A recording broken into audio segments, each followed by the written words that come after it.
Wow, that looks good, Julio. How did it feel to put it on? Yeah, the feeling is really good. It's my favorite colors, my favorite jersey, so it's really nice to have it. Yeah, we hope today is gonna be a good day. On the paper, it's really hard this stage, nervous. The weather also is strange, and yeah, this climb at the start will be hard to control. But we try to do our best, and I also want to enjoy this moment. So let's see what we can do. I know you want to take it to a Abruzzo blockhouse, but as you say, today anything could happen. As we saw yesterday, which allowed you to take the pink jersey, how are the dangers for you and the team? Yeah, I mean, like I said yesterday, today is already super dangerous. It's super hard to keep it. But I think if we can pass today, then tomorrow is going to be a good day for us, for Johnny. And then we are having blockhouse. Blockhouse is another story. Jonas, he had to go there. For sure, will be a big fight, and let's see what we can do. Go to team. Derek, how do things change today? What a celebration with Julio and the pink jersey. Excuse me. Yeah, it's super cool. I think he's gonna represent it well. It's pretty cool to have that in the team. Yeah, and it's here in Italy. It's an Italian with the pink jersey, and you can hear the fans out there. It's massive. Yeah, really special. I think I've seen it from the outside, but to be a part of the team that has it with an Italian rider is it's really cool. How does this change the calculus then? Oh, I don't think it changes it much. I mean, we keep racing full gas every day, and I think we came in here with pretty clear goals. Obviously we try and hold the jersey today and for as long as possible, but I don't think there's any major changes. And ideally he has it when you guys go into blockhouse. Should be possible, but who knows what happens today. What's in store today, Derek? I think it's going to be a bit of carnage. I mean, obviously bit of an unpredictable stage. I think it's actually a really good course design because no one really knows how it's going to play out, but we just got to be up there and show ourselves and show that we want to keep the jersey.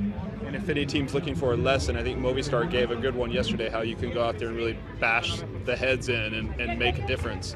Yeah, they raced really well. I mean, they did everything they could to get the stage win, and I think we all felt it in the Peloton. Yeah, they really set a really impressive pace on that climb. So that was a really great team effort. So enjoy the day and the team in the pink jersey. Thanks a lot. Julio, what we learned yesterday is you have to be attentive every day in this Giro d'Italia. Was that a lesson for everyone yesterday? Yeah, I mean, every day is super important day for GC guys, but yesterday was a lot of stress in the bunch. I think was normal after 3 easy stage, and today is gonna be stressful again, but it's in the climb, so it should be easier for a climber. We saw you go out for those Red Bull bonus sprints yesterday. Is it important to try to get the pink jersey for yourself? Is that something you want to do, or do you need to just stay concentrated on the overall goal after 3 weeks? Yeah, I mean, for an Italian, it's normal that it's pretty special. I was there and I was thinking, we are all climbers, so will be not super hard sprint. But I said I try, but just for take few seconds. But it's nothing special. We have to be focused on the whole 3 weeks. Calabria to Basilicata today, and it looks kind of bad weather up on the hills and a tough final after that. Which climb is it with 50K to go? Help me out here, Julio. Grande Vigiano. Yeah. I don't know the name of the climb, but it's gonna be pretty hard. Also long stage with not the best weather, but we have to be focused and try to do our best. Thanks. Thank you. Thank you, guys. Cappy, thank you. Yesterday on paper looked like a nothing burger, but I think fans were treated to real racing out there. What was the feeling in the Peloton? I was happy personally. I think actually a lot of guys were, to feel like we were truly racing. There's quite a few quite straightforward days. So yeah, nice to get things underway properly. And I think you'll see another proper race today. Did you see any signs that anything that you can learn from yesterday, especially I guess with Bernal and some of your competitors? Yeah, I guess again had a bit of a rough one, but look, to be fair, it was actually that sprinter from Movistar. It's an impressive ride, you know. Maybe you should do GC himself. It was good. I mean, it was nice to see Movistar take it on and give it a crack. But I was just happy with how I was feeling, and enjoyed just getting stuck in again. What's the lighthouse on the horizon for you? What point are you looking forward to? Actually, just getting through today. I think it's a really tricky stage. So that's first point. I guess as well with Napoli, if it is wet, I don't really know what the weather forecast is, but it's been a bit hit and miss so far. So yeah, that would be another one. So really, I'm not looking forward to one exact day. Because as we all know, my happy days are in the big mountains. It's always going to be later in the race. No one likes a soggy pizza in Naples. I think last time they already showed that Napoli in the rain is, not a good idea. Larry, what's the feeling after yesterday's stage, being so close with Florian, but yet kind of not getting that pink jersey? Yeah, I mean, I was disappointed for him, but I have to say the good thing is I don't think he was all that disappointed because he said really he did his best and he just didn't have the legs to sprint at the end. And, I think, he was 11th on the stage and he said really that was the best he could do yesterday. So in the end, he wasn't disappointed, which I think is a really good mindset to have because, I mean, if you do everything you can, what more can you do? So, it's too bad. It would have been really cool for him to get that pink. But, it's not over. We'll see. There'll be more opportunities this Giro, and maybe if he stays close enough, you never know on another day. It's still close, and I guess at the end of the day, it'd be good if it's still close ahead of Naples tomorrow. Yeah, I mean, I think I don't know it's going to be a crazy day today. I think I think huge fight for the break. I think it's going to take a long time for that to go, and then you never know who's going to be in and if Trek will be able to control it. So I think we could see a lot of change today. It'll be a big fight for the stage win, and maybe there'll be some changes on the GC. I don't think for the real GC guys it's going to be a deciding day, but maybe at the top of the leaderboard we might see some changes if the breakaway gets enough time. Stage 4 yesterday was a reminder to fans watching that even a stage on paper that looks like a nothing burger can turn out to be real racing. Yeah, I mean, I think that surprised me probably even more than a lot of fans. Oh yeah, I didn't expect it to be so hard. But that's how it goes. And I think the other thing is, the first 3 days in Bulgaria were quite easy. And then we had an easy rest day. And I think, a lot of us aren't used to so much freshness, I think like when you train so much, you're used to fatigue. And I think seeing some of that freshness didn't bode well for certain guys, me being one of them. But also, you saw a guy like Egan Bernal shouldn't be dropped when there's 25, 30 guys in the group. So, I think freshness can do weird things. And it's funny because you would think the more rested you are, the better you are, but that's not always the case. So, it was interesting. I don't think anyone expected Movistar to go that hard, or really any team for that matter. The Giro kind of knocked everybody back down on their place. Yeah. I mean, I think that was more standard Giro yesterday than what the first 3 days were. So now we're in for more standard Giro. Super hard today, I'd say. Did you recover from yesterday? Are you ready for the next couple of weeks to come? Yeah, definitely. I mean, it was hard, but it was like one climb, so it's not like it was 200 kilometers of full gas racing. So, I feel fine. I just, was a bit over my limit on the climb, and then, that's how it goes. So no, I feel fresh still. So we'll see. We'll see what happens today, but I'm sure after today I won't feel fresh. Jack, we were treated to some good racing yesterday. What was the feeling in the group?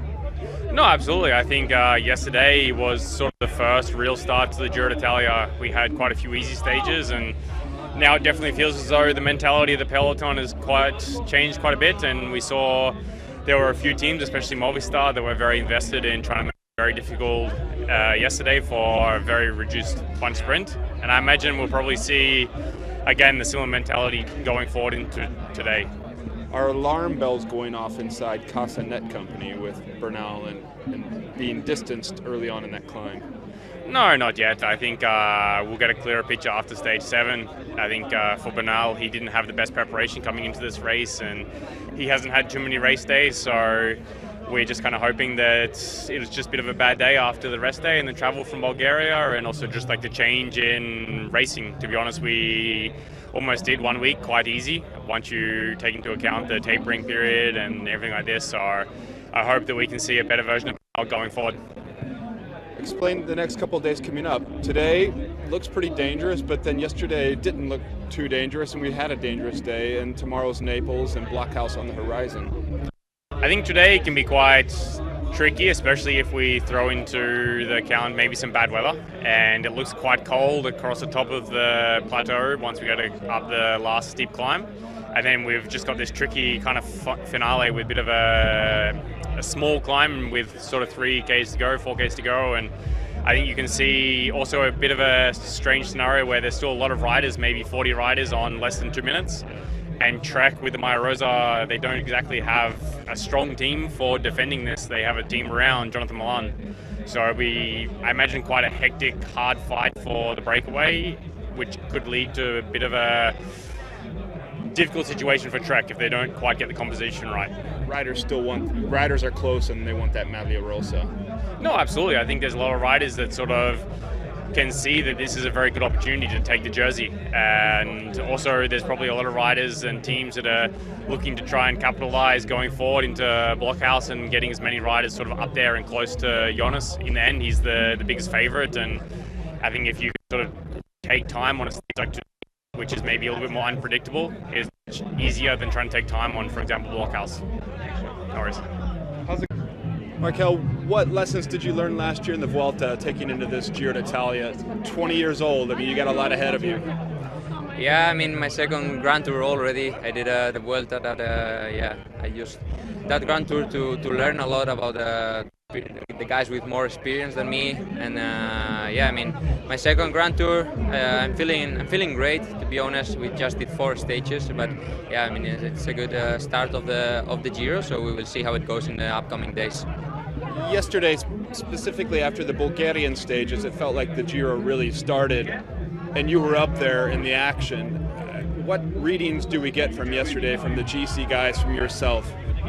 Yeah, I mean, it was a hard stage. We didn't expect that move in that climb. It was a really hard pace, and we just I just tried to follow those guys, and then we just tried to follow them and having a good result, no? And that was a bit the objective of yesterday, and then we will see after today how the GC is, because we don't expect a lot of movements from the GC guys today, maybe, but we will see in the next days how it goes. You get a lot of options in the team, like Valgren right here beside you. What's the goal for yourself within the team when they set you down ahead of this race? I mean, what do you need to do for these 3 weeks? I mean, our main objective is winning a stage. It doesn't matter of our 8 guys. One super nice. We will try to take it, and then we will see how we don't have any GC ambitions, but we will try to follow the guys as much as we can, and then we will see what's the overall result. With what's happening with Paul Sexas and his rise with the Tour de France participation this year after he did the Liège, battling Tadej Pogacar, there's a sense that anything's possible. Gen Z shouldn't be afraid to go out there and try to hammer against the older guys. I mean, we know what's Paul's level nowadays. He's in the top 3 best guys in the world, so we can't do anything to survive their attacks, no? So I mean, he's in another level. Thank you. Thank you.